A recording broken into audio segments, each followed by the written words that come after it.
Bueno, antes de empezar, sí que me gustaría comentar un poco. Muchos de vosotros pues conoceréis nuestra marca Samsung por otro tipo de dispositivos, como pueden ser móviles, frigoríficos, lavadoras. Pero la verdad es que, bueno, Samsung es un conglomerado de empresas muy grande, ¿vale? Que tiene mucha diversificación en distintos sectores, entre ellos el aire acondicionado, ¿vale? Nuestro producto de aire acondicionado tiene más de 30 años, ¿vale? Entonces podemos decir que nuestra experiencia en este tipo de productos es grande, aunque muchos de vosotros podáis no conocernos por nuestros equipos de aire acondicionado. Nuestra gama de producto abarca pues desde aerotermia, que es de lo que vamos a hablar hoy, hasta sistemas VRF o enfriadoras más complejos, ¿vale? Y bueno, creemos que podemos dar soluciones de todo tipo. Así que bueno, vamos a empezar un poquito con la presentación. Vale, he querido dividir un poco la presentación en estos puntos. Vamos a ver una pequeña introducción sobre qué son los sistemas de aerotermia o por qué buscamos en el mercado, digamos, este tipo de sistemas. Hablaremos de nuestras soluciones de aerotermia propiamente dichas, de Samsung Aire Acondicionado. Voy a hacer unos breves apuntes sobre conceptos básicos de instalación para el que, bueno, no esté acostumbrado a trabajar este tipo de productos y quiera empezar a trabajarlo, que tenga claro pues qué es lo que va a necesitar, además de lo que son los propios equipos de producción de aerotermia. Y finalmente hablaremos pues de ese punto que, como ha dicho David, está tan en boca hoy en día, que es el tema de los sistemas de bomba de calor como energía renovable, especialmente para la producción de agua caliente sanitaria, ¿no? Y los requisitos del código técnico. Entonces, bueno, para empezar y como ponerle un poco de marco de dónde veníamos, eh, hasta hace poco, ¿no? Las instalaciones térmicas en las viviendas principalmente cubrían la demanda de agua caliente y de calefacción a través de calderas, ¿no? Calderas de gasoil, calderas de gas. Bueno, sabemos, tenemos todos claro que ese tipo de productos pues tienen un impacto en el medio ambiente y que consumen recursos, energías fósiles, ¿no? Que bueno, tienen una vida contada, ¿no? Son recursos finitos. Entonces, bueno, ya desde esa perspectiva, ¿no? El hecho de poder utilizar sistemas como las bombas de calor, ¿vale? Que consumen electricidad y por tanto esa electricidad puede venir de producción de energías renovables, pues ya per se es un punto a favor, ¿no? Entonces, tradicionalmente se ha entendido en España la aerotermia como un sistema de bomba de calor, ¿vale? Aire-agua, ¿no? Que quiere decir que está refrigerado por aire, pero se utiliza para calentar o enfriar agua, ¿vale? Normalmente para producir agua caliente para la calefacción o la ACS, esas primeras, digamos, mini chillers, ¿no? Que se empezaron a implementar digamos, como aerotermia, ¿no? Cuando se empezó a lanzar ese concepto al mercado. Hoy día ya todos los fabricantes, o casi todos los fabricantes, trabajamos con bombas de calor reversibles. Eso quiere decir que se puede producir tanto frío como calor, y en el caso de la aerotermia, pues por supuesto sería producir agua caliente o fría. Esa ya sería la siguiente evolución, ¿no? Pasar de un sistema que tradicionalmente pues solo producía o agua caliente sanitaria o calefacción para tu instalación de suelo radiante o fan coils, a que ahora también va a poder dar frío, ¿no? A través de fan coils o, bueno, ya sabéis que también cada vez aprovechando las instalaciones de suelo radiante, pues se busca aprovecharlo y hacerlo también suelo refrescante, ¿no?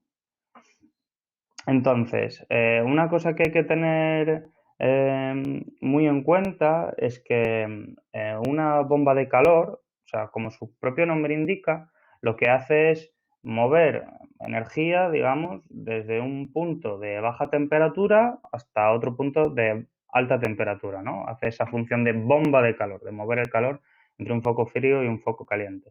Entonces, mientras mayor diferencia haya entre estos focos de temperatura, mayor diferencia de temperaturas, ¿vale? Eso quiere decir, mientras peores sean las condiciones exteriores y más duras sean las condiciones de trabajo de la aerotermia, es decir, no es lo mismo trabajar a 7 grados exteriores en calefacción que trabajar a 0 o a -10, o no es lo mismo impulsar a 35 grados el agua caliente que a 55, ¿vale? Mientras mayor sean estas, digamos, más duras sean estas condiciones, eh, peor rendimiento va a tener la aerotermia, ¿vale? Entonces, las soluciones de suelo radiante, por ejemplo, para calefacción, son la solución ideal para trabajar con productos de aerotermia, que no significa que no se puedan adaptar a otro tipo de sistemas emisores. Funcionan perfectamente trabajando con fan coils o con radiadores de baja temperatura, pero el suelo radiante, por trabajar en torno a 30 o 35 grados, ¿vale? Siempre te va a poder dar una mayor eficiencia, ¿vale? De trabajo con este tipo de sistemas de bomba de calor, y de hecho luego veremos algunos ejemplos, ¿vale? Trabajando en frío sería exactamente lo mismo, ¿vale? A nivel de concepto de temperaturas, y en ese caso el suelo refrescante, las limitaciones que tienen, como sabéis, es que, bueno, las ventajas que tiene el suelo radiante de cara a la transferencia de calor, porque el aire caliente tiende a subir, es precisamente, digamos, el inconveniente del suelo refrescante. Entonces, normalmente nos iremos más a soluciones tipo fan coil, que trabajarán pues con saltos térmicos de entre 7 y 12 grados, entre 10 y 15 grados o algo semejante, ¿vale? Al final, mientras más alta, en el caso de frío, que sea la temperatura de impulsión, pues mejor trabajará nuestra aerotermia, ¿vale? Pero también necesitaremos pues, un fan coil pues, más grande, ¿no? Con más capacidad, más área de intercambio. Y por último, como he mencionado un poco por encima antes, puesto que las aerotermias consumen electricidad, hoy día que sobre todo, pues bueno, a través de grandes heraldos, ¿no? De este tipo de tecnologías, como puede ser David y Tech Sostenible, las tecnologías de autoconsumo o de fotovoltaica a nivel residencial cada vez se están implementando más, bueno, debido también a que su coste hoy día es muchísimo menor. Pues si tú en tu casa piensas instalar un sistema de fotovoltaica para aprovecharte de esa producción eléctrica para consumo propio, lo lógico y razonable es tener un sistema de climatización o de producción de agua caliente sanitaria, que al final son dos de los consumos de energía más altos que hay en la vivienda, y que sean accionados eléctricamente, ¿no? Entonces, si ponemos nuestro sistema fotovoltaico y nuestra aerotermia, sabemos que vamos a conseguir un sistema de primera clase a nivel de eficiencia, ¿no? Porque incluso en las horas centrales del día, cuando la fotovoltaica esté trabajando fuerte, nuestro consumo neto, digamos, de cara al coste, va a ser prácticamente nulo, ¿vale? Entonces, bueno, esto ya trabajaron David y nuestro responsable técnico Alejandro Fernández un curso sobre hibridación con fotovoltaica, que tendréis disponible y que podréis volver a ver si lo deseáis. Bueno, entonces vamos a ver un poco las distintas soluciones que hay en el mercado, ¿vale? Y cuáles son las particularidades de Samsung a este respecto. En primer lugar estaría, digamos, esa solución, esa mini chiller o esa monoblock, ¿vale? Que es esa unidad de aerotermia, ¿vale? Que tiene contenido todo lo que es el ciclo frigorífico en una unidad que se ubica en el exterior de la residencia, y a la que entraremos con líneas hidráulicas, con tubería hidráulica, para dar servicio a nuestra vivienda, ¿vale? En este caso, pues repito, podríamos trabajar con suelo radiante refrescante, con fan coils, con radiadores de baja temperatura, y podríamos trabajar para producir agua caliente sanitaria contra un acumulador de ACS, ¿vale? En el caso particular de Samsung tenemos dos alternativas. Por un lado, tendríamos la opción que veis a la izquierda, que sería nuestra unidad Climate Hub, ¿vale? Que es un depósito integrado con la opción de que la acumulación sea de 200 o 260 litros, que lo veremos a lo largo de las distintas gamas que tenemos de producto, ¿vale? A nivel residencial. Por otra parte, podríamos separar la acumulación del resto del circuito porque este equipo pues tenga demasiada acumulación o el espacio esté muy limitado y a nivel de instalación pues sea más práctico instalar un acumulador independiente y como veríamos a la derecha pues lo que tendríamos es nuestra instalación de climatización por un lado dividido por nuestra válvula de 3 vías que nos llevaría al acumulador de ACS. En el caso de la izquierda el esquema es exactamente el mismo, lo que pasa es que toda la parte del acumulador, la válvula de 3 vías, etcétera, ya está incluida dentro del Climate Hub, como veremos luego más adelante. Además, como veis en el esquemita, ese esquema de conexión, digamos, con un panel fotovoltaico, aunque ya lo hemos explicado en muchas otras ocasiones, aprovecho la ocasión para volver a explicarlo, ¿vale? No es que nuestra aerotermia se alimente directamente con energía fotovoltaica, ¿vale? Que es muchas veces lo que parece que se da a entender por parte de los fabricantes y no es el caso. O sea, nosotros lo que decimos es que cuando tu instalación fotovoltaica esté produciendo más electricidad de la que estás consumiendo, nos des una señal, ¿vale? A nuestra unidad, a nuestro control, para que aumentemos la producción de energía, ¿no? Aprovechando ese exceso de producción eléctrica para almacenarlo, digamos, en nuestro sistema, de forma que no te va a costar más porque el sistema ya está ahí, tu instalación de suelo radiante ya está ahí. Entonces, acumulamos energía contra nuestro sistema térmico, ¿vale? Pero la unidad funciona a través de la corriente eléctrica convencional.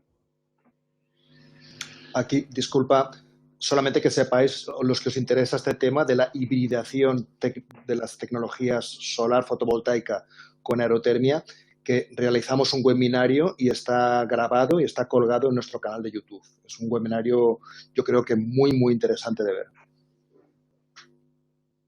Gracias, David. Bueno, entonces, para comentar un poquito más en detalle, al final, pues, las ventajas de un sistema monobloc serían, contenemos todo el refrigerante en la unidad exterior, ¿vale? Son sistemas que ya vienen probados de fábrica, que no tienen fugas, ¿vale? Entonces, la posibilidad de que se nos escape el refrigerante que conlleva un coste y además de la reparación se reduce mucho, ¿vale? No tenemos conexiones frigoríficas y por tanto no tenemos soldaduras por las que se pueda escapar refrigerante, de nuevo. Entonces se convierte en un sistema que es muy versátil, muy cómodo de instalar en sistemas principalmente unifamiliares, ¿no? Donde podremos conectar nuestra unidad monobloc en el exterior de la vivienda, entrar con tubería de agua dentro de la vivienda, bien a la unidad Climate Hub o a la instalación directamente. Una cosa que no he comentado, pero bueno, considero obvia, es que no tienes por qué producir agua caliente sanitaria. Si tú solo quieres la unidad de aerotermia para producir calor y frío, refrigeración y calefacción, estaría bien. O sea, puedes tener la solución de agua caliente sanitaria por otra parte, ¿vale? Entonces, nuestros equipos monobloc a día de hoy utilizan refrigerante R32, ¿vale? Para los que no seáis muy duchos en el tema, ¿vale? El refrigerante R32 es un refrigerante que ya se utilizaba previamente, ¿vale? Porque el R410A, que es el más clásico, realmente es una mezcla casi azeotrópica de R32 con otro refrigerante, ¿vale? Pero es un refrigerante puro que nos va a permitir trabajar a más temperatura, ¿vale? De impulsión y con un mejor rendimiento, ¿vale? Pero realmente, ¿por qué se opta por este refrigerante? Pues porque el impacto sobre el efecto invernadero, ¿no? Sobre digamos, el potencial de calentamiento que tienen estos refrigerantes es inferior al del R410A, ¿vale? Pero la pega que tiene es que es un gas ligeramente inflamable, ¿vale? Pero no hay que asustarse, ¿vale? O sea, no es un gas que vaya a entrar en ignición ni en ningún caso. Y lo que hay que tener es cuidado con que los límites o la cantidad de refrigerante que podamos tener en nuestros equipos no supere de ciertos valores para estar dentro de los límites de seguridad. Al final, tener en cuenta que hay muchos sistemas, por ejemplo, como frigoríficos, que utilizan refrigerantes que sí que son inflamables y no pasa nada, ¿vale? O sea, repito que este tipo de refrigerante es de muy baja inflamabilidad. Entonces, en este caso, como todo el refrigerante está en la unidad exterior y no vamos a tener problemas de cara a que haya una fuga de gas y que se pudiese provocar algún tipo de incendio dentro de la instalación, la gama de producto va hasta los 16 kilovatios, ¿vale? Además, desde el punto de vista de la eficiencia energética, como veis, son sistemas de muy alta eficiencia, con etiquetado A++, impulsando agua a 35 grados, es decir, típica instalación de suelo radiante, y A++ para radiadores a 55 grados. Bueno, un fan coil, vaya. La particularidad, que luego lo volveré a recordar, es que al trabajar con R32, tanto esta solución como el EHS Split nos van a permitir impulsar agua hasta 65 grados en calefacción, ¿vale? Cosas que, dependiendo de la climatología de la zona, pues nos podría permitir, por ejemplo, hacer una sustitución de una caldera, ¿vale? En el caso de que tuviéramos radiadores convencionales, ¿vale? Siempre, pues, revisándolo técnicamente para asegurarnos de que esa instalación pueda trabajar correctamente, pero a nivel de temperatura, esa limitación que tenían las aerotermias trabajando con R410A, ¿vale? Que normalmente eran entre 50 y 55 grados, pues ya no la tenemos. Ahora llegamos hasta 65 grados. Bueno, a continuación, digamos, la evolución de los sistemas monoblock fue los sistemas biblock o sistemas partidos, ¿no? Que en nuestro caso lo llamamos EHS Split. En este caso separamos de la unidad exterior, digamos, el módulo hidráulico, el intercambiador de calor que nos va a permitir calentar o enfriar el agua, ¿vale? Y nos lo llevamos adentro de la vivienda, de forma que entre la unidad exterior y la unidad hidráulica, el hidroquit o el tanque, trabajamos con conexión frigorífica, ¿vale? Línea de gas y línea de líquido, como en un sistema de climatización convencional, ¿vale? Por lo demás, el concepto sería exactamente el mismo. Podremos utilizarlo para calentar agua caliente para un suelo radiante, radiadores de baja temperatura, producción de agua caliente sanitaria y, repito, podremos hacer esa integración con el sistema de paneles solares o las necesidades que podamos cubrir con nuestra aerotermia, ¿vale? La única diferencia respecto al sistema que hemos visto antes es que la conexión entre el interior de la vivienda y el exterior, o sea, la unidad exterior, sería a través de línea frigorífica. Entonces, ¿cuál es el aporte? ¿Cuál es la ventaja de un sistema u otro? ¿Vale? Como hemos visto antes, yo comentaba que la monobloc es un sistema muy adecuado para viviendas unifamiliares, ¿vale? Pero ¿por qué no para edificios plurifamiliares? Vale, tú cuando tienes una línea de agua muy larga, o sea, una distancia hidráulica muy larga, además de que el coste de bombeo es superior porque la pérdida de carga aumenta o tendríamos que irnos a diámetros de tubería muy grandes y por tanto nos encarecería la instalación, estas tuberías de agua vamos a tener que aislarlas muy bien, ¿vale? Porque si no, vamos a tener pérdidas. Y si, por ejemplo, nuestra máquina está impulsando a 7 grados en frío, ¿vale? Me lo invento, puede que si la línea es muy larga, cuando llegue a mi fan coil, el agua ya esté a 10 grados. No es una locura, ¿vale? O sea, entonces, en este tipo de casos, si nos llevamos la producción de agua caliente o fría al interior de la vivienda, las líneas van a ser mucho más cortas y esas pérdidas por distribución de agua van a ser mucho menores, ¿vale?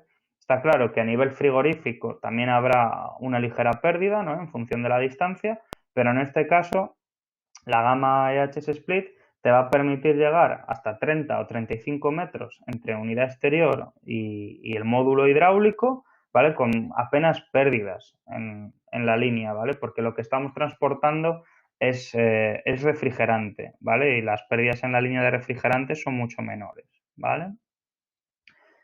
Entonces, como hemos dicho antes, al trabajar con refrigerante R32 y ser un gas ligeramente inflamable, estamos limitados a la cantidad de gas de refrigerante que podemos meter dentro de la vivienda. Por eso la gama de HS Split solo llega hasta 9 kilovatios, ¿vale? La monoblock, recordamos, llegaba hasta 16, pero la gama partida llega hasta 9, para que nunca pueda haber problemas de cara a la carga de gas dentro del sistema, ¿vale? De nuevo, podremos combinarlo con un tanque de 200 o 260 litros y la calificación energética también es A++ para suelo radiante y A++ para trabajar con radiadores de baja temperatura, ¿vale? Por último, un sistema único, ¿no?, que trabajamos en Samsung Aire Acondicionado es el concepto del TDM+. El TDM Plus podríamos calificarlo como un sistema híbrido, ¿vale? En el que por un lado es una aerotermia partida, ¿no? Como el EHS Split que hemos visto antes, en el que tenemos la unidad exterior y nuestra unidad hidráulica dentro de la vivienda, pero es que además vamos a poder dentro del mismo sistema instalar unidades de expansión directa, ¿vale? Igual que en sistemas de bomba de calor convencionales, que podrán ser conductos, splits, unidades de suelo, ¿vale? Entonces, es una solución muy interesante, bueno, por lo que vamos a ver ahora a continuación. Nos va a permitir instalar unidades de expansión directa que por regla general son mucho más pequeñas y más silenciosas que los fan coils convencionales, ¿vale? Al final, los fan coils, ¿vale? Como trabajan con agua como fluido portador, ¿vale? La transferencia de calor del agua no es tan buena que cuando un refrigerante está condensando o evaporando, ¿vale? Entonces, por eso necesitamos superficies de intercambio o baterías más grandes y por eso las unidades son más grandes, ¿vale? También, al final, como la batería es más grande, el ventilador es más potente y también suele ser más ruidoso. Al final todo va una cosa de la mano de otra. Entonces, gracias a poder utilizar unidades de expansión directa, ya vamos a poder reducir el tamaño y el ruido de la unidad. Pero es que además nos vamos a eliminar todo lo que es la bomba del secundario, ¿vale? La bomba que va a dar servicio a nuestros fan coils. Y como hemos visto antes, si las tiradas de tubería hidráulicas son grandes, tendremos pérdidas en la distribución y además un problema habitual en sistemas de fan coils cuando el aislamiento no es especialmente bueno es que podemos acabar teniendo problemas de condensaciones en las tuberías, ¿vale? Todo esto, trabajando con línea frigorífica, son problemas que nos quitamos. Por supuesto, hay que hacer las cosas bien, hacer al final un trabajo frigorífico, pues va a llevar un trabajo de soldadura, ¿vale? Pero repito que son oficios que se llevan mucho tiempo trabajando y que las instalaciones están ahí fuera, funcionan perfectamente sin fugas, ¿vale? Y sin pérdidas de gas ni condensaciones de ningún tipo. Son las ventajas que nos puede ofrecer el trabajar con máquinas de expansión directa. A diferencia de los sistemas anteriores que hemos visto, la gama TDM Plus trabaja con refrigerante R410A, ¿vale? ¿Por qué? Porque como al incluir unidades interiores dentro del mismo sistema, la carga de gas en el sistema se haría muy grande, con R32 nos sería imposible poder asegurar, digamos, esas condiciones de seguridad, ¿vale? En las que este refrigerante ligeramente inflamable, eso sí, pudiéramos asegurar que no pudiera darnos problemas, ¿no? O cumplir el RESIF, el Reglamento de Seguridad de Instalaciones Frigoríficas. Por tanto, mantuvimos la gama en R410A para poder tener un sistema completamente seguro, ¿vale? Entonces, como veis, la calificación energética de estos equipos sigue siendo buena, sigue siendo muy buena, pero es ligeramente inferior a la de los equipos de R32. Pero bueno, tiene unos rendimientos muy buenos y teniendo en cuenta las ventajas que nos da el poder utilizar unidades de expansión directa, compensa el hecho de tener que trabajar, digamos, con un rendimiento un poco menor, por ejemplo, cuando trabajamos con suelo radiante refrescante, ¿vale? En este sentido, apuntar que en muchas instalaciones, por ejemplo, se trabajaba un sistema de suelo radiante para la parte de calefacción y un fan coil para la refrigeración luego en verano.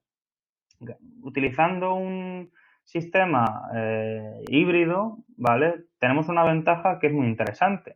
Todos sabemos que los suelos radiantes son una maravilla, pero tienen una inercia térmica muy grande. Entonces, el concepto de llegar a casa y encender el suelo radiante no es instantáneo, no se va a poner la instalación a calentar la casa rápidamente. Requiere un tiempo debido a esa inercia que luego vamos a poder aprovechar, por supuesto. Entonces, si yo ya tengo mi unidad de expansión directa en casa, ¿vale?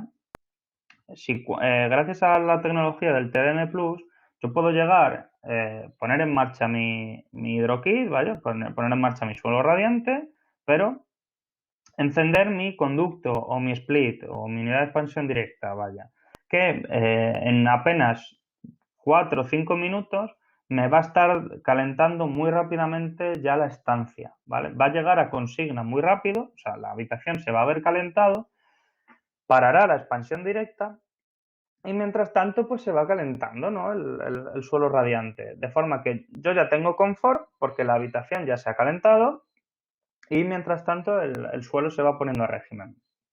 Y en la parte de refrigeración, un poquito lo mismo. O sea, podríamos mantener la temperatura la expansión directa y que luego el suelo refrescante nos sirva como inercia para mantener ese refrescamiento, ¿no? en la estancia. Y incluso, como sabemos, el problema de los suelos refrescantes es el problema de condensaciones.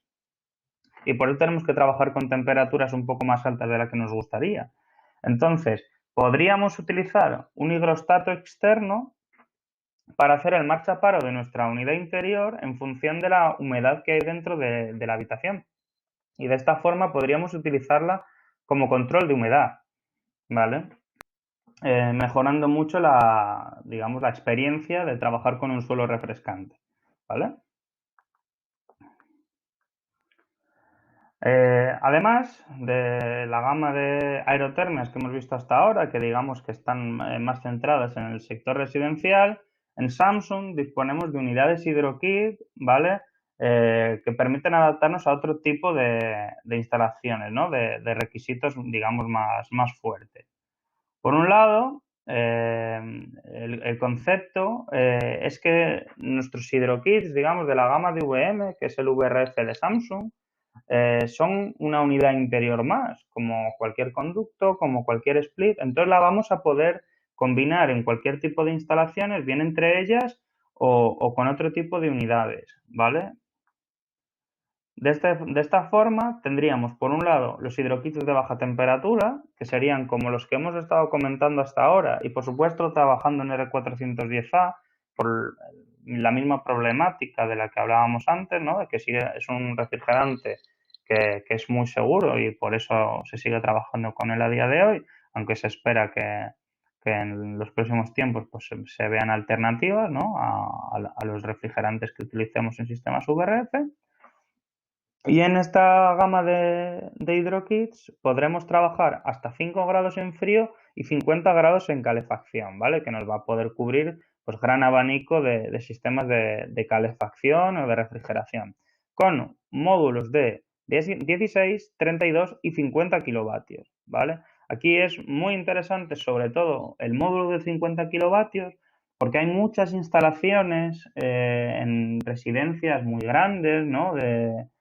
Pues, no sé, de 3.000, de 3.000 metros cuadrados, cosas así, que necesitan refrigeración también para fan coil, donde no se quiere entrar con sistemas VRF y una solución en 1x1 con un módulo hidráulico HydroKit que me voy a poder llevar a la sala de instalaciones, pues es muy interesante. O mejor que no poner más de una aerotermia más pequeña en cascada o ya tenerme que ir a una solución de enfriadora, que podría ser, pero al final son sistemas, digamos, más industriales, normalmente un poco más caros, ¿vale? Aunque por supuesto las enfriadoras, por el concepto que hemos visto antes, serían una suerte de sistema de aerotermia, ¿vale? Y luego por otro lado tendríamos otra gama de producto que es el HydroKit de alta temperatura, ¿vale?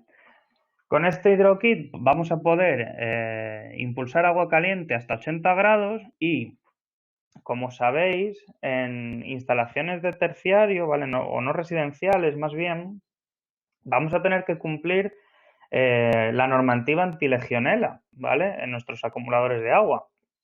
Con unidades de aerotermia convencionales que trabajan hasta 55 grados para el agua caliente sanitaria, normalmente, para poder dar ese choque térmico o poder mantener la temperatura del tanque por encima de los 60 grados, pues vamos a tener que utilizar las resistencias eléctricas o algún tipo de calentador de apoyo, ¿vale?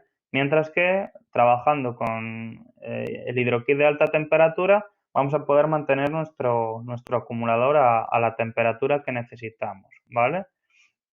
¿Cómo conseguimos en Samsung impulsar agua hasta 80 grados? Pues el misterio es muy sencillo, ¿no? Nosotros trabajamos con el refrigerante R410A que condensa dentro de la unidad interior del hidrokit, ¿vale? Contra otro sistema de refrigeración que está interno, ¿no? Otra bomba de calor. En este caso trabaja con otro refrigerante que es el R134A, ¿vale? Que nos va a poder permitir trabajar a una temperatura superior, en este caso hasta los 80 grados que hemos comentado. Y como capacidad, en nuestra gama de productos tenemos módulos de 16 y de 25 kilovatios. Que repito, que se adaptan muy bien a todo tipo de instalaciones porque los vamos a poder instalar de forma autónoma, de forma modular, poniendo dos hidrokits independientes o dentro de un mismo sistema, tanto de bomba de calor como de recuperación de calor. Aquí sí, teniendo claro que en sistemas de bomba de calor, si una parte de la instalación está pidiendo frío y otra calor, no se puede dar servicio a las dos cosas a la vez, solo se va a poder dar servicio a una. Mientras que en recuperación de calor vamos a poder dar servicio en frío y de calor simultáneamente y además vamos a poder recuperar la energía que está produciéndose en el hidrokit de alta temperatura o en aquellas unidades que estén trabajando en calor en la parte de frío, ¿no? De forma que podemos obtener un sistema mucho más eficiente. Bueno, como resumen, ¿vale? Sobre lo que un poco ya he comentado hasta ahora, al final las soluciones EHS pues, están mucho más orientadas al sector residencial o comercial de baja capacidad, ¿vale? Podemos llegar hasta 16 kilovatios y tenemos la opción de integrar el tanque de 200 o 260 litros. Tened en cuenta que en aquellas aplicaciones en las que tengamos que mantener la temperatura del agua caliente por encima de los 60 grados, nuestros tanques integrados incluyen ya una resistencia eléctrica en el depósito. Quiero decir que si es necesario aplicar este tipo de medidas para hacer el control antilegionela, podríamos hacerlo, ¿vale? Estos sistemas nos van a permitir hacer control de dos zonas de temperatura y con dos zonas de temperatura lo que quiero dejar claro es que podrían ser, pues por ejemplo, una planta alta y una planta baja, podría ser, pero a lo que se refiere o desde el punto de vista de control serían dos zonas que trabajen con distintas consignas de temperatura. Es decir, por ejemplo, si trabajamos en la misma instalación con radiadores de baja temperatura y suelo radiante, ¿vale? Que uno trabaja a 55 y el otro trabaja a 35 grados, ¿vale? Luego vamos a ver un ejemplo y yo creo que se va a ver un poquito más claro. Como hemos visto, nuestros sistemas de R32 son sistemas de muy alta eficiencia, ¿vale? Y nos van a permitir dar el servicio de calefacción hasta 65 grados de impulsión de agua, ¿vale? En el caso del agua caliente sanitaria están limitados a 55 grados. ¿Por qué? Porque hay que tener en cuenta la pérdida, digamos, de temperatura en el serpentín, ¿vale? Y de esta forma aseguramos que siempre haya un intercambio muy bueno de calor y que el calentamiento del depósito sea rápido, ¿vale? Además, nos vamos a poder conectar a nuestro sistema de fotovoltaica, ¿no? En el caso de que lo tengamos instalado a través de un contacto externo o en el caso de que utilicemos el concepto de Smart Grid, ¿no? Que es ese sensor, digamos, que tenemos en el contador eléctrico de la casa que nos permitiría, digamos, adecuar el funcionamiento de nuestra aerotermia en función del precio de la electricidad en ese momento, ¿no? Si se diera la utilidad. La verdad es que en España está utilizada A día de hoy no tiene un uso muy extendido, pero entiendo que en los próximos años cada vez empezamos a ver más este tipo de aplicaciones. O sea, el poder diferenciar en épocas en las que momentos en el que la electricidad sea más cara o sea más barata, para decírselo a nuestro sistema de climatización y que nos mejore la consigna, ¿no? Para poder utilizar nuestro sistema como inercia térmica, pues es muy interesante. Y luego estaría nuestro sistema TDM Plus, que nos va a poder permitir instalar hasta 7 unidades de expansión directa en el mismo sistema, ¿vale? Valiéndonos, pues eso, de los beneficios tanto de los sistemas de aerotermia como de la expansión directa, cada uno en sus ventajas, ¿vale?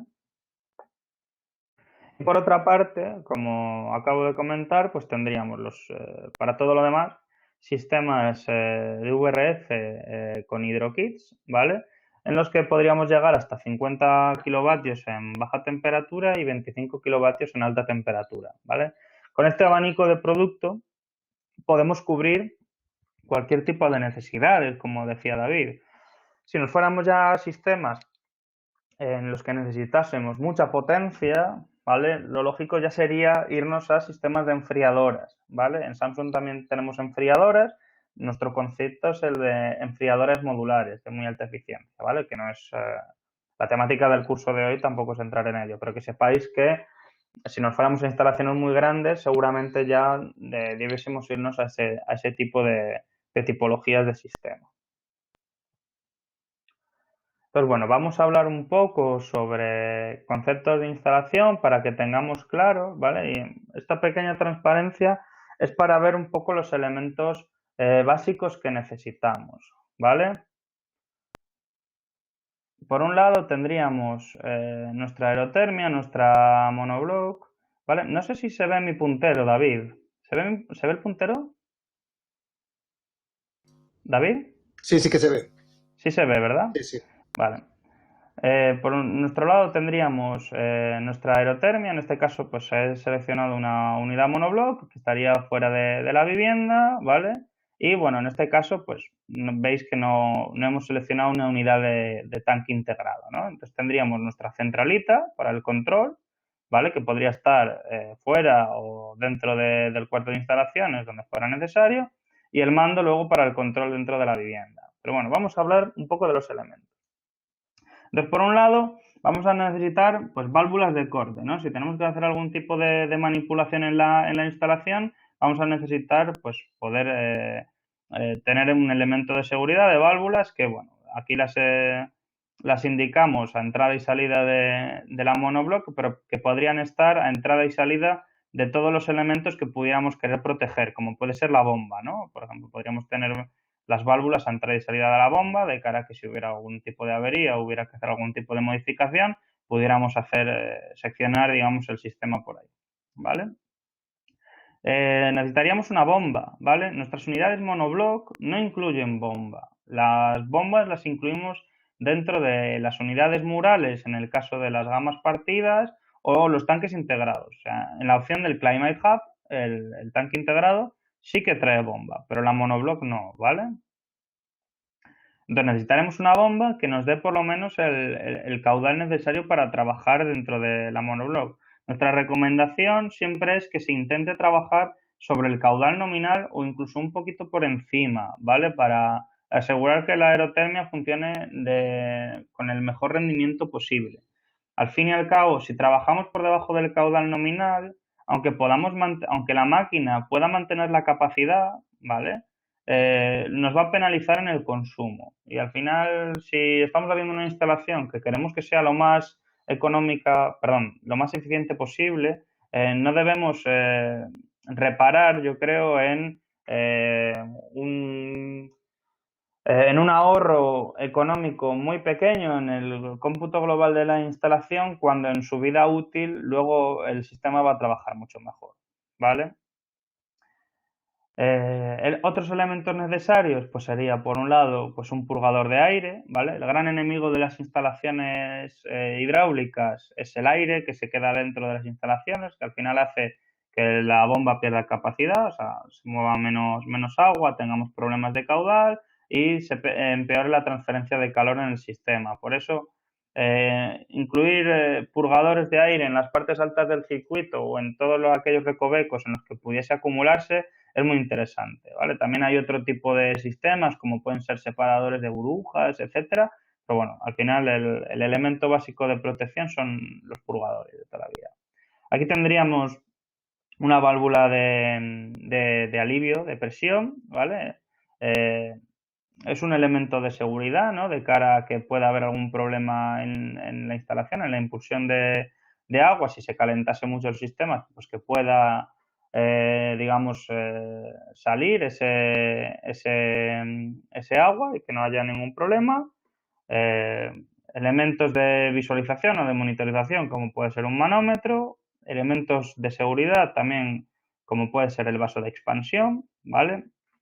Tener claro que en una instalación hidráulica, como las diferencias de temperatura en su servicio son muy grandes, va a haber dilataciones y contracciones del fluido, del agua, muy grandes. Entonces necesitaremos sistemas de seguridad, este vaso de expansión para paliar, digamos, el incremento de volumen del agua en la instalación y que no tengamos ninguna rotura o ninguna tensión en la tubería, ¿vale? Aquí tendríamos nuestro caudalímetro, ¿vale? Que en este caso viene incluido con la unidad, la centralita, ¿vale? Otro tipo de sistemas, en lugar de caudalímetros, utilizan interruptores de flujo, pero al final el concepto es el mismo. Es un sistema de seguridad, ¿vale? Que nos va a permitir detectar si tenemos caudal suficiente o no. Si este dispositivo no reacciona, será que el caudal es muy bajo y por tanto no deberemos accionar la unidad, no deberemos accionar nuestra aerotermia porque podemos tener un problema, ¿vale? Podríamos llegar incluso, si trabajamos en frío, se podría llegar a congelar la batería, ¿vale?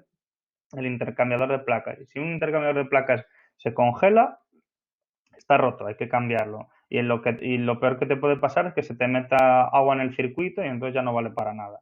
¿Vale? Por eso hay que tener mucha precaución. Son casos muy drásticos, ¿vale? Pero con una detenida instalación evitaremos muchos problemas. Bueno, me ha saltado hacia adelante esto, pero no importa, sigo explicando.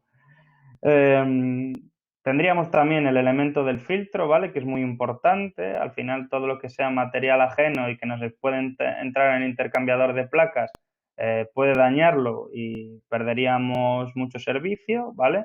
Y luego tendríamos el acumulador de agua caliente, ¿vale? Y la válvula de 3 vías, que nos va a poder separar entre el servicio de agua caliente sanitaria o la climatización por sí mismo. Y todos estos elementos, como ya se ha pasado aquí, los podríamos tener integrados ya en el tanque, ¿vale? Si trabajásemos con el tanque integrado, pues todos estos dispositivos ya estarían aquí, ¿vale?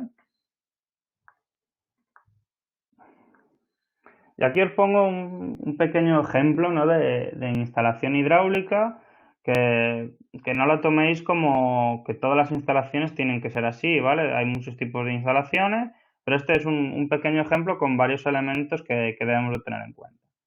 Entonces, por un lado tendríamos nuestra unidad de aerotermia, que podría ser una unidad monobloc, con un tanque integrado, o un sistema partido como este, con nuestro hidrokit mural, ¿vale? En el que, bueno, en este caso trabajaríamos con la línea de líquido, línea de gas, entre la aerotermia y el equipo mural, ¿vale? Que tendríamos dentro de nuestra zona de instalaciones, o bueno, podría ser en algún caso pues, en la cocina o donde estuviese ubicado, ¿no? Desde aquí conectaríamos a través de una válvula de 3 vías, ¿vale? Trabajaríamos contra el depósito de acumulación de ACS, ¿vale? Y retornaríamos a la unidad hidráulica. O por el otro lado, trabajaríamos, por ejemplo, contra un depósito de inercia, separador hidráulico, como lo queráis llamar, ¿vale? No todas las instalaciones pueden necesitarlo, pero digamos que esto es un caso genérico en el que tengamos que separar, digamos, primario, línea de instalación entre nuestra producción de agua caliente o fría y, o sea, que esté desacoplado respecto a la emisión, ¿no? A nuestro secundario, que ahora lo veremos. Pero otro tipo de instalaciones podrían tener un depósito de este tipo en serie o no necesitarlo en absoluto, ¿vale? Aquí veis que hay una nota que dice capacidad entre 5 y 10 litros por kilovatio, ¿vale? ¿Esto qué quiere decir? Esto es muy importante, es un tema que muchas personas pasan por alto, pero es que una aerotermia no es una caldera, ¿vale? Una caldera tiene un quemador que se enciende y se apaga de forma prácticamente instantánea, ¿vale? Y por tanto puede dejar de dar servicio en un instante. Pero una aerotermia trabaja con un compresor. Un compresor que gira a una determinada velocidad y, por tanto, tarda un tiempo en arrancar y cuando deja de tener demanda tarda un tiempo en parar. Y ese tiempo puede estar comprendido en torno a los 3-4 minutos, ¿vale? Depende de las condiciones de trabajo. Entonces, ¿qué es lo que pasaría si, imaginaos, que en un determinado momento estamos impulsando agua fría, ¿vale? Para un circuito de fan coils y estamos impulsando en torno a los 7 grados, que es nuestra consigna, y de repente se corta la demanda, ¿vale? El sistema va a empezar a pararse. Si no tuviéramos aquí mucha inercia, o sea, aquí dejaríamos de tener disipación, ¿vale? Si aquí la inercia fuese muy pequeña, en el tiempo en lo que esto tarda en apagarse, podría llegar a bajar mucho la temperatura del agua y podríamos llegar a tener un problema, ¿vale? Entonces, para solucionar esto, los fabricantes recomendamos que se ponga un volumen mínimo para proteger el circuito, para proteger la línea del primario. Pero es que además, desde el punto de vista de la eficiencia, cuando estemos muy cerca de la consigna, ¿vale? Si nuestro volumen de agua en el circuito es muy pequeño, podríamos tener momentos de arranque y parada muy sucesivos. Eso de cara a la vida útil de la instalación también es nefasto, ¿vale? Porque que esté arrancando y parando continuamente el compresor al final va a reducir su vida útil. Es mejor tener una acumulación relativamente grande, ¿vale? De forma que los periodos de arranque y parada sean mucho más limitados, ¿vale? Entonces, ¿por qué recomendamos de 5 a 10 y no decimos de 5 en adelante y mientras más mejor? Porque es verdad que a partir de 10 litros por kilovatio, ese efecto beneficioso de reducir los arranques y paradas ya no se va a ver tan influenciado, ¿vale? Va a suponer un coste mayor para la instalación y eso sí, nos va a dar mucho más inercia. Y eso, en función del tipo de instalación que tengamos, nos puede ser interesante o no. Al final, pues es lo que comentábamos antes con el suelo radiante. El suelo radiante es un sistema que tiene mucha inercia y eso tiene sus puntos buenos y sus puntos no tan buenos, ¿no? Pero al final eso sí que ya depende del proyectista, es decir, pues yo quiero tener mucha acumulación. O como hemos comentado en alguna ocasión, David y yo, por ejemplo, puedes tener el caso de una instalación con fotovoltaica en la que tengas mucha producción fotovoltaica y tú quieres poder almacenarla en tu sistema, no en un sistema de baterías eléctricas que son muy caras, ¿no? Entonces aquí sí que tendríamos que poner una acumulación muy grande, ¿vale? Muy superior a los 10 litros por kilovatio de lo que estamos hablando, para poder aprovechar esa producción eléctrica y poder acumularlo dentro de nuestra inercia, ¿no? Y que luego pueda dar servicio al resto de la instalación. Pero repito, cada instalación es completamente distinta y lo que más o menos hay que tener claro es por qué se instalan o por qué son necesarios unos elementos u otros, ¿vale? Repito, por ejemplo, en una instalación en la que solo tuviéramos un primario, ¿vale? La bomba que va dentro del mural nos pudiese dar servicio, pues por ejemplo, a un fan coil que hubiese aquí en la zona de emisión, pues igual no necesitaríamos este separador hidráulico y para asegurar el volumen mínimo, pues podríamos poner una pequeña inercia o un pequeño depósito en serie, ¿vale? Y no cortando la instalación, no haciendo de separador hidráulico. Así que bueno, para terminar de ver este ejemplo, ¿qué es lo que vemos a continuación del separador? Pues en este ejemplo tenemos dos sistemas de emisión, ¿vale? Por un lado tenemos un sistema de suelo radiante refrescante Y por otro tenemos un sistema que pudiera ser de radiadores o fan coils. Vamos a suponer que son fan coils, ¿vale? Cuando estamos trabajando en calefacción, el suelo radiante trabaja a 35 grados y los fan coils van a trabajar pues por lo menos 45, 50 grados, ¿vale? Entonces, por un lado, los termostatos asociados a cada zona, ¿vale? O sea, en este caso, las válvulas termostáticas de los circuitos de suelo radiante me van a controlar el paso de agua dentro del circuito. En este caso, el termostato de la zona de fan coils me va a controlar el arranque y parada de la bomba de los fan coils. Y del mismo modo, el colector de suelo radiante, cuando todas las válvulas termostáticas estén cerradas, también me dará contacto a la bomba del circuito de suelo radiante. Pero es que también esas líneas tienen que ir conectadas a nuestra aerotermia, que nuestra aerotermia sepa cuándo tiene demanda en una zona o en otra, ¿vale? Porque de esta forma podremos asegurar que cuando deje de haber demanda, nuestra aerotermia se pare. Si nadie le dice a la aerotermia que deja de tener demanda, ella va a seguir manteniendo el sistema a la temperatura que le hayas pedido y va a estar funcionando continuamente con las pérdidas que eso conlleva, ¿vale? Y no es algo deseable.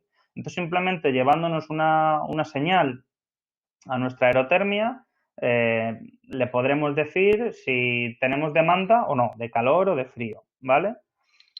Como tenemos dos zonas de temperatura y una trabaja a una temperatura u otra, la aerotermia o trabaja a 45 grados o trabaja a 35, pero aquí solo puede trabajar a un rango de temperatura y el separador hidráulico, la inercia, solo puede estar a una temperatura.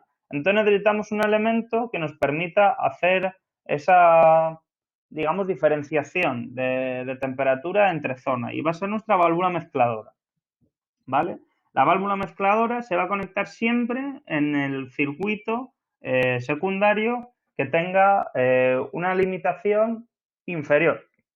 Es decir, si el fan coil necesita trabajar a 45 grados y el suelo radiante necesita trabajar a 35 grados, las limitaciones del suelo radiante son inferiores, ¿vale? Entonces, cuando solo esté encendido el suelo radiante y lo sepa la aerotermia, estará trabajando a 35 grados contra la inercia y la inercia contra el suelo radiante. Si se arrancan los fan coils, la aerotermia lo sabe y entonces se va a poner a producir agua caliente a 45 grados. La inercia va a estar a 45 grados, impulsará agua a 45 grados contra los fan coils e impulsará a 45 grados hasta aquí, pero aquí está la válvula mezcladora que a través de esta sonda de temperatura nos va a permitir regular esta recirculación de agua, ¿vale? En la línea del suelo radiante para mezclar el agua a 45 grados que sale de la inercia con el agua que vuelve fría, digamos, del circuito de colectores, ¿vale? Y de esta forma podemos trabajar con dos niveles de temperatura distintos. Y con refrigeración sería exactamente lo mismo. El suelo refrescante podría estar trabajando a 17, 18 grados, mientras que los fan coils podrían estar trabajando a 7 grados. Otra vez, el caso más desfavorable son los fan coils. Perdón, el suelo refrescante, lo he dicho al revés. Entonces, siempre el elemento va a estar aquí, en el lado del suelo radiante refrescante, la válvula mezcladora. No va a haber ningún problema en ese sentido. Y aquí lo importante es, repito, que tanto el circuito de suelo radiante como el de fan coils den información a la aerotermia de que tienen demanda o no, para que la aerotermia sepa a qué temperatura tiene que trabajar o si tiene que pararse, ¿vale? Para que podamos tener un sistema eficiente. Y por último, veis que tengo aquí un elemento que es la válvula de presión diferencial, ¿vale? Que sería el caso en el que se pudiesen cerrar todos los colectores del circuito de suelo radiante y que no estuviera parada la bomba. Entonces, como siempre hay un retardo y puedes tener un problema, como elemento de seguridad es recomendable poner esta válvula de alivio de presión diferencial para que pueda circular momentáneamente ese caudal hasta que pare, ¿vale? Otra metodología que se sigue mucho, pues por ejemplo, en lugar de poner una válvula de presión diferencial, aunque yo la recomendaría siempre para asegurar el caudal mínimo, es dejar abierto, por ejemplo, un circuito dentro de un baño, de un radiador de un baño. O si tuviésemos solo un primario, ¿vale? Y no tuviésemos la inercia entre medias, ahí sí que recomiendo que siempre se ponga la válvula de presión diferencial, ¿vale? Pero a la entrada, para asegurar que siempre esté circulando el caudal mínimo y que no tengas error de caudal en la aerotermia, pero para evitar poner una inercia o tener que poner una inercia muy grande, ¿vale? Sabemos que muchas veces en los cuartos de instalaciones tenemos muy poco espacio y decir, joder, es que tengo que poner un depósito de acumulación aquí que no me cabe, que me encarece mucho la instalación, ¿vale? Repito, tipos de instalaciones hay muchos y una solución puede ser, en el caso de trabajar con suelo radiante, si dejásemos un circuito abierto, ¿vale? Por ejemplo, el circuito del salón, me lo invento, que suele ser de los más grandes, probablemente ya lleguemos al volumen mínimo de agua en el circuito siempre circulando, ¿vale? Pero es que incluso aunque no llegásemos, eh, el suelo radiante tiene la condición de que siempre va a estar disipando calor si está pasando agua por él. No es como un fan coil, que aunque esté pasando agua por él, si no está encendido el ventilador, no está disipando calor. Y esto me lleva a una pregunta. ¿Por qué ponemos acumulación en el circuito de climatización y no en el de ACS? Si al final es lo mismo, si lo que decimos es que tenemos que tener un volumen mínimo circulando para que funcione la instalación, porque el intercambiador del depósito de ACS sí que siempre está disipando calor. Al final, empezamos a producir ACS cuando la temperatura del depósito ha bajado lo suficiente, ¿no? Le marcamos una histéresis. Entonces, siempre vamos a asegurar que tenemos disipación suficiente en el circuito del agua caliente sanitaria. Pues con el suelo radiante nos pasa un poco lo mismo. Si dejamos un circuito abierto, por ese circuito vamos a poder estar disipando siempre, igual que disipábamos en el depósito de ACS. Y igual podemos eliminar el separador o, bueno, el depósito de inercia. Pero repito, cada instalación es distinta. Y luego, en el caso de que nuestra instalación tenga un sistema de solar térmica, ¿vale? Una funcionalidad que tienen nuestras aerotermias y que yo creo que hay que tener en cuenta, ¿vale? Entre muchas otras, es que si tú durante las horas centrales del día sabes que tu sistema solar está funcionando y por tanto está produciendo agua caliente sanitaria, es gratis. No necesitas que en tu aerotermia te esté produciendo ACS. De hecho, es contraproducente porque te está consumiendo electricidad. Entonces, podemos avisar a nuestra aerotermia cuando esté encendido digamos, el sistema de solar térmica o la bomba de solar térmica para que corte la producción de agua caliente sanitaria, solo de agua caliente sanitaria, ¿vale? ¿Y por qué? Porque estamos produciéndola con la solar térmica, ¿vale? Luego, bueno, tendríamos más funcionalidades, como poder, por ejemplo, añadir un sistema de respaldo para climas muy fríos, activar resistencias eléctricas cuando sea necesario, externas o dentro del tanque, ¿vale? Pero al final son distintas casuísticas, ¿vale? Distintos elementos que podéis necesitar o no en vuestras instalaciones. Vamos a ver un ejemplo muy sencillo de qué es lo que representa un sistema TDM Plus, ¿vale? En el que podríamos tener nuestra unidad exterior y nuestra unidad de tanque integrado, ¿vale?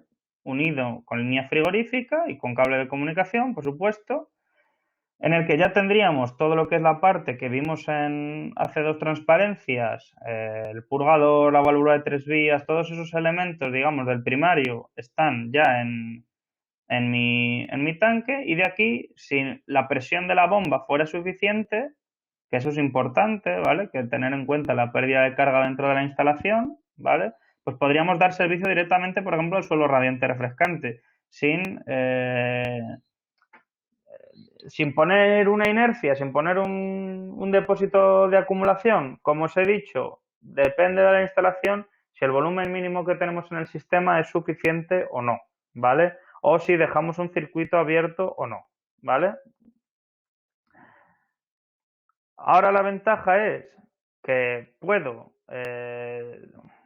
seguir la línea frigorífica y en lugar de tener un sistema de fan coils como teníamos antes, pues voy a poner mis unidades de expansión directa, que además me van a permitir pues poner unidades de conductos o nuestras unidades split wind-free, ¿vale? Que para el que no lo conozca, es un sistema de refrigeración por desplazamiento que, a diferencia que sistemas de aire acondicionado convencionales, no te está dando el chorro de aire frío, ¿vale? Que es lo que solemos decir en verano, que son ese efecto adverso, ¿no? De la climatización, que te está dando ese chorro de aire frío que es incómodo y que mucha gente pues dice que se pone enferma, ¿no? Por culpa de ello. Entonces, lo que tendríamos es que en la línea de líquido derivaríamos, ¿vale? Hacia las distintas unidades interiores y la línea de gas, veis que he pintado dos líneas, pues tendríamos una línea de gas que es para el hidrokit y otra línea de gas que va a las unidades de expansión directa. Son las líneas estas que están punteadas y que he puesto esta línea más grande, ¿vale? ¿Esto por qué es? Porque como el hidrokit o el tanque tiene que producir agua caliente, ¿vale? En periodo de calefacción para el agua caliente sería lo mismo. Si la línea de gas fuese común y la unidad exterior estuviese mandando gas caliente a las unidades, o en este caso al tanque, para producir agua caliente, también se estaría yendo a las unidades interiores, que tienen la electroválvula del lado de la línea de líquido, o sea, al final de la batería, si estamos entrando con el gas. Se estaría acumulando gas contra la batería, ¿vale? Y por tanto no estaría pasando por el circuito del agua caliente. Y por tanto podríamos perder capacidad y rendimiento. Esto lo solucionamos, pues eso, metiendo una segunda línea de gas, ¿vale? Completamente independiente y así nunca vamos a poder tener ese problema de rendimiento en el sistema. Lo digo porque para los que os pueda interesar este producto, os llamará la atención que sea 3 tubos, pero no es un sistema de recuperación de calor, es un sistema de bomba de calor, pero que tiene dos líneas de gas independientes, una para el sistema de agua y otra para el sistema de expansión directa. Y luego también vamos a ver un pequeño ejemplo de cómo sería una instalación a nivel frigorífico de un sistema de recuperación de calor, en el que tendríamos nuestra unidad exterior, nuestra línea de líquido, aquí sí, dos líneas de gas, que una va a ser la línea de gas a alta presión por la que va a ir el gas caliente, ¿vale? Para dar servicio a las máquinas que están trabajando en calefacción, y otra de gas a media presión, que es el retorno, ¿no? De gas que no tiene utilidad, que no tiene energía ya útil, ¿vale? Pero no tiene nada que ver con el sistema TDM Plus que hemos comentado antes. Aquí podríamos conectar unidades hidrokit de baja temperatura, por ejemplo, para dar servicio a un suelo radiante refrescante, un hidrokit de alta temperatura que podría dar servicio a un acumulador de agua caliente sanitaria, como hemos dicho antes, trabajando hasta 80 grados, y unidades de expansión directa para dar clima frío o calor, ¿vale? La ventaja de esto, que cuando las unidades de expansión directa o el hidrokit de baja temperatura estén trabajando en frío, ¿vale? Y el acumulador, y el hidrokit de alta temperatura esté trabajando en calefacción, vamos a poder recuperar a través de esta caja de recuperación esa energía, ¿vale? Se me ha pasado la transparencia. Vamos a poder recuperar esa energía, ¿vale? En las unidades que estén produciendo frío y que no tenga que pasar ese gas por la unidad exterior, ¿no? Y tirarlo fuera, tirar esa energía fuera. Y por tanto vamos a conseguir un sistema muchísimo más eficiente, ¿vale? Y ya bueno, vamos a hablar finalmente de la parte de la justificación, ¿no? De los sistemas de bomba de calor como energía renovable. Y sí que quería empezar pues comentando que como muchos sabéis, a finales del año pasado, de 2019, en diciembre, se lanzó la nueva revisión del Código Técnico de la Edificación, ¿vale? Cuando se lanzó este nuevo Real Decreto, se dio una moratoria de 6 meses para que empezase a ser de obligado cumplimiento, ¿vale? Y se abre también el periodo de empezar a cumplirlo de forma voluntaria. Y bueno, por la situación en la que vivimos, por el coronavirus, ¿vale? Los que no lo sepáis, se está dando una prórroga de X días equivalentes al número de días que sigamos estando en estado de alarma, ¿vale? Para que entre en vigor definitivamente la norma. Entonces, bueno, cuando termine esta situación, que esperamos que sea pronto, ya pasará a ser ya sabremos cuándo pasará a ser de obligado cumplimiento, ¿vale? Pero bueno, que sepáis ya a día de hoy cuáles son los cambios que reportan respecto a lo que es la producción de agua caliente sanitaria y específicamente con sistemas de aerotermia. Entonces, entre muchos cambios que tiene, como por ejemplo la limitación de consumo de energía primaria en los edificios, que marca el H1, en el H4 habla sobre la contribución de energía renovable que tiene que tener una instalación para producir agua caliente sanitaria o climatización de piscina, ¿vale? Y nos da dos supuestos. Bueno, en el caso de climatización de piscina lo deja claro, siempre el aporte de energía renovable debe ser de un 70%, ¿vale? Mientras que en el caso de la producción de agua caliente sanitaria, diferencia entre edificios con un consumo inferior a 5.000 litros día, para el cual el aporte deberá ser de un 60%, o superior a 5.000 litros día, que el aporte será de un 70%. Esto, desde nuestra perspectiva, es una mejora respecto a la versión anterior del código técnico, porque antes solo hablaba de el aporte de agua caliente sanitaria o de climatización de piscina con sistemas de solar térmica, que no es que tengamos nada en contra de la solar térmica, pero al final cada proyectista o cada instalación tendría que poder definir o tiene que poder definir qué tipo de sistema quiere utilizar, adecuándonos, por supuesto, a las nuevas tendencias o a la normativa de cara pues, a la implantación de energías renovables, ¿no? Porque tenemos que tener siempre en mente que tenemos que ser responsables con el medio ambiente. Entonces, ahora ya no solo vamos a poder cumplir, digamos, estas limitaciones utilizando energía solar térmica, sino que ahora vamos a poderlo justificar siempre que el aporte sea de energía renovable de cualquier tipo. ¿Esto qué implica para nuestras bombas de calor que son accionadas eléctricamente? Bueno, por una parte,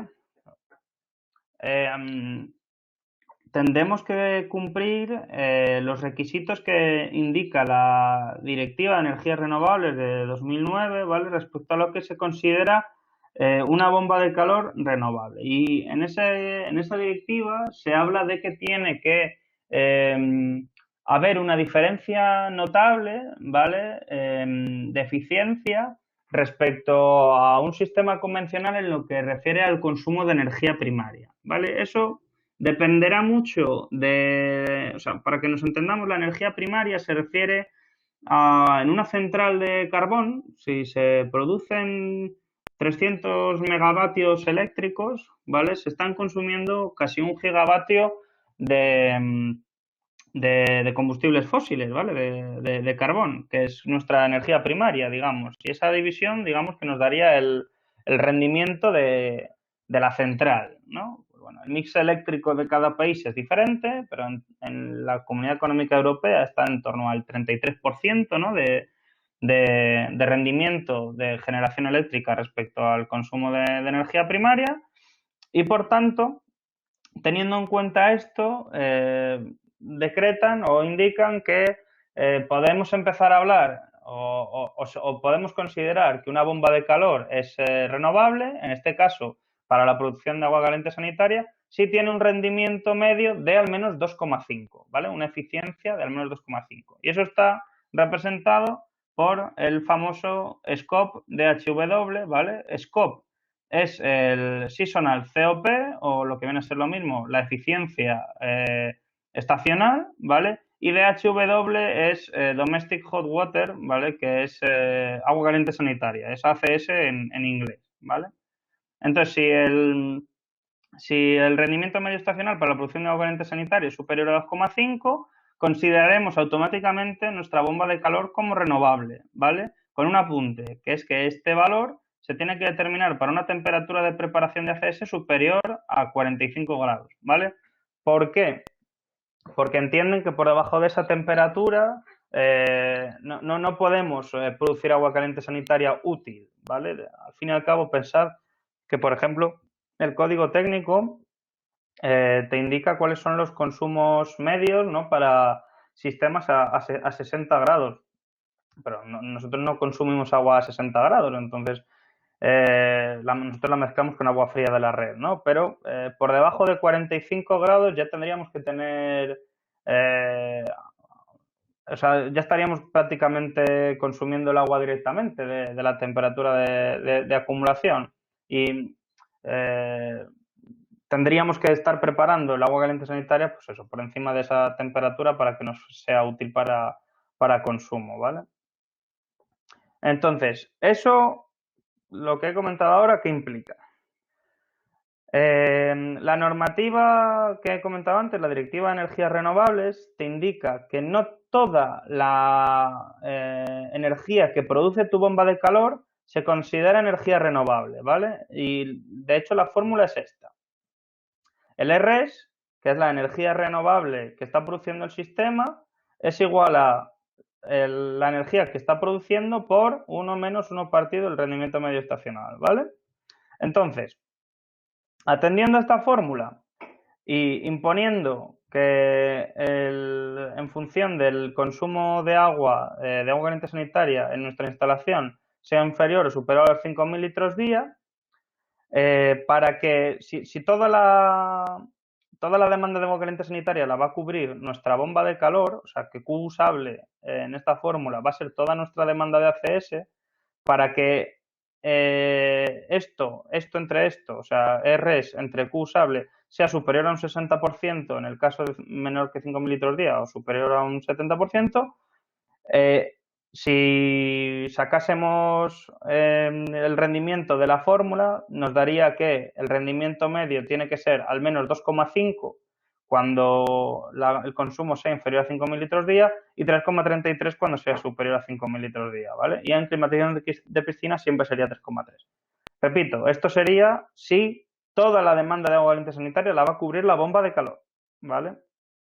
En caso de que no se llegase a la contribución mínima o que no toda la demanda de ACS se cubriese con nuestra bomba de calor, pues entonces tendríamos que hacer un estudio energético, ¿no? De qué porcentaje se da con qué, pero en general podríamos decir que sistemas como pueden ser la biomasa o la solar térmica, que nos está produciendo directamente agua caliente, nos reducirían la demanda de ACS que está produciendo la aerotermia, ¿vale? Y que esos serían directamente renovables, o la energía fotovoltaica lo que estaría es afectando al porcentaje, digamos, de energía renovable que está aportando la aerotermia. Y en este caso tendríamos que a esta fórmula sumarle el aporte de energía de la fotovoltaica, ¿vale? Tampoco le quiero entrar en mucho más detalle, pero que habría que hacer ya un estudio energético, ¿vale?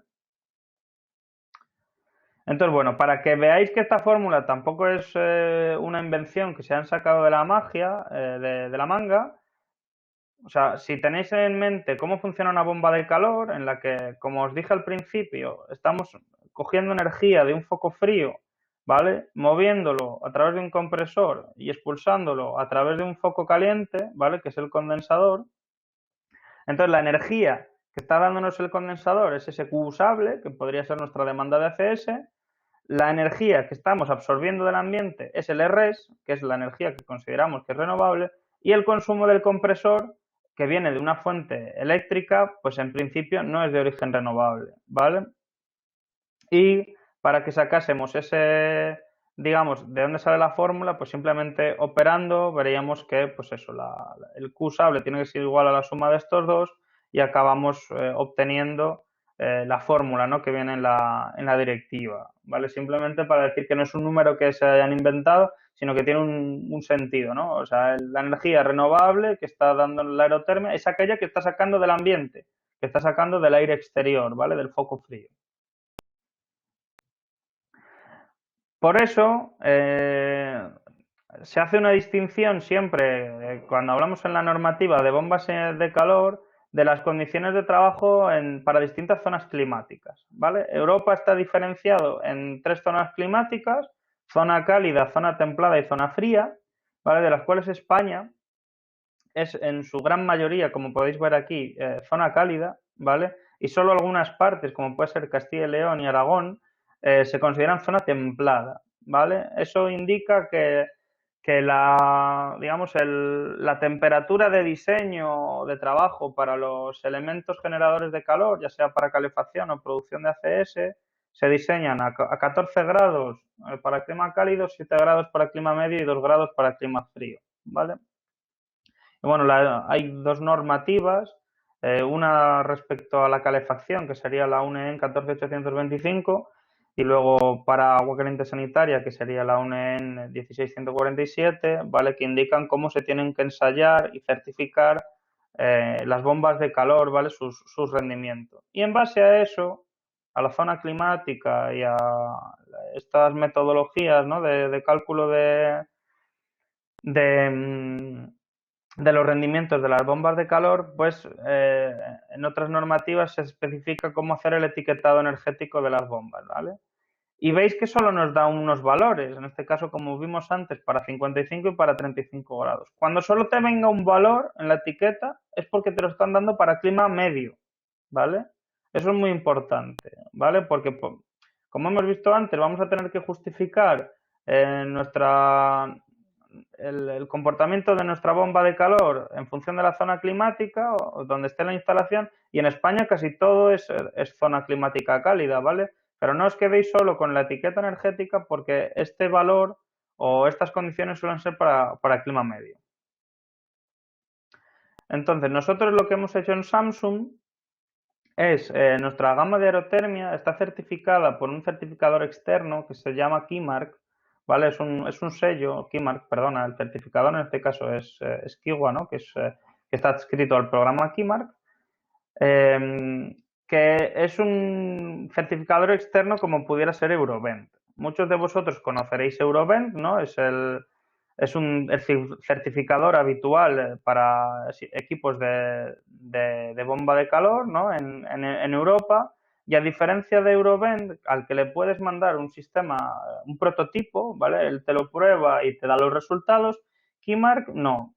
Keymark, tú decides certificarte con él con un equipo que ya está lanzado al mercado, ¿vale? Entonces ellos acuden a un distribuidor, llaman a David y le dice, David, véndeme una aerotermia de Samsung. Ellos la instalan de acuerdo a lo que marca la normativa, ¿vale? Y la testean y sacan unos resultados, ¿vale? Y nos dan unos certificados de que efectivamente eso se ha testeado en base a las siguientes normativas, ¿vale? Y en este caso, por ejemplo, este es el resultado de una EHS Split de 9 kilovatios de R32 con el tanque de 200 litros y vemos que el COP para agua caliente sanitaria que nos da es de 9,92. Para clima medio, repito. Diréis, pero a mí antes me decían que yo lo que necesitaba saber era el scope, o sea, el rendimiento medio estacional. Bueno, la normativa, la de 16147, dice básicamente que si se ha hecho el ensayo base a lo que marca la normativa, entonces el COP para agua caliente sanitaria es equivalente al SCOP, ¿vale? Es un valor equivalente. Lo digo porque si veis certificados de ensayos de Keymark, que cada vez eso se empezará a ver más, que no os llame la atención, porque estaréis buscando un valor y os van a dar el de COP y son equivalentes, ¿vale?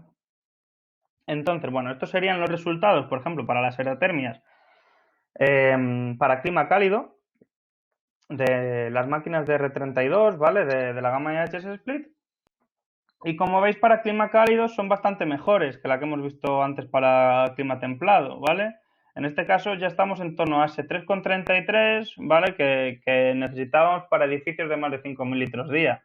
Pero lo que quiero que os quede claro es que para viviendas unifamiliares y para la mayor parte de los edificios residenciales, este sistema siempre va a poder cumplir, porque las demandas de los edificios van a ser inferiores a los 5.000 litros día. Y va a ser por encima de los 5.000 litros día, ¿vale? En los que, en función del tipo de sistema que usemos, por ejemplo, en este caso, fijaos que la EHS Split de 6 kilovatios con el tanque de 260 litros siempre nos va a cumplir, ¿vale? Y si no, pues igual tendríamos que meter un pequeño aporte de solar térmica o de solar fotovoltaica para llegar a los requisitos que indica el código técnico, ¿vale? Y nada, yo os he preparado un pequeño ejemplo de justificación, ¿vale? para que lo podamos ver muy rápidamente, pero bueno, sería un edificio con 6 viviendas, ¿vale? De 2 habitaciones cada una, ¿vale? Que el código técnico marca que con 2 habitaciones, entonces hay 3 personas, 3 usuarios dentro de la vivienda. Como es vivienda, el consumo de agua caliente sanitaria a 60 grados que marca el código técnico son de 28 litros por persona y día, y por tanto la demanda total de ACS en el edificio son 504 litros día, menos de 5.000 litros día, y por tanto el porcentaje de energía renovable mínima que vamos a tener que cubrir es de un 60%. ¿Vale? Bueno, indicamos aquí los parámetros para cada una de las viviendas, ¿no? Que es lo que queremos justificar, teniendo en cuenta que el porcentaje mínimo nos lo está marcando el edificio al completo. Y bueno, esta unidad está instalada en un clima cálido, ¿vale? Una zona climática cálida. Y tenemos una preparación de agua caliente de 52 grados, que es lo que nos marca el certificado de Keymark, ¿vale? Y como vimos antes, lo que tenemos que justificar es que es por encima de 45, porque esto es sector residencial. Además, tenemos un acumulador de 150 litros y que tiene unas pérdidas estáticas de 40 vatios, que vamos a tenerlo que tener en cuenta en el análisis energético, ¿vale? Hemos seleccionado una unidad exterior de 6 kilovatios con un depósito integrado de 200 litros, ¿vale? Su capacidad es de 6 kilovatios para producir agua caliente y el scope de producción de agua caliente sanitaria medio para clima cálido es de 3,19.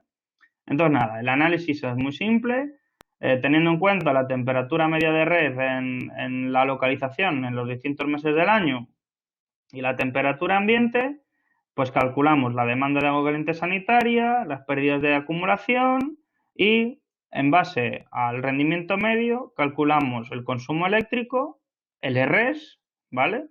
Con la formulita que habíamos visto antes, ¿vale? Y aquí también os pongo como apunte, pues cuál sería el consumo de energía primaria no renovable y el de emisiones de CO2 en función de los factores, los peajes, ¿no? Y los factores de emisión de la electricidad en el país, ¿vale? Pero los que hayáis trabajado con la justificación hasta hoy, sabréis que esto había que justificarlo antes para poder certificar que nuestra aerotermia era renovable respecto a los sistemas de referencia, pero ahora ya no, simplemente os lo pongo a nivel informativo, ¿vale? Ahora si tenemos un scope por encima de 2,5, automáticamente ya nos consideramos una energía renovable. Entonces, nada, hacemos un cálculo rápido, vemos que el SPF efectivamente es mayor que 2,5 y calculamos la diferencia entre la demanda de agua caliente sanitaria y el RES y vemos que es superior a un 60%, ¿vale? O sea, RES menos el porcentaje que tenemos que cumplir, que es el 60% por la demanda total, nos sale un valor positivo y por tanto cumple, ¿vale? Nuestro sistema lo podemos considerar como energía renovable y que está satisfaciendo los requisitos del código técnico, ¿vale? Además, como es una bomba de calor de muy alta eficiencia, de cara a las exigencias de limitación de energía en el HE1, pues nos aportará una calificación energética mucho mejor al edificio, ¿vale? Quería aclararos un poco la metodología de trabajo con Samsung, para los que no hayáis trabajado todavía con nosotros. Samsung tiene una amplia gama de catálogos y de extensa documentación técnica, tanto en papel como online. Y yo os lo haré llegar a todos vosotros para que lo tengáis. Tiene una peculiaridad de Samsung, yo creo, con respecto a otros fabricantes en el mercado, es la máxima conectividad y control de sus equipos.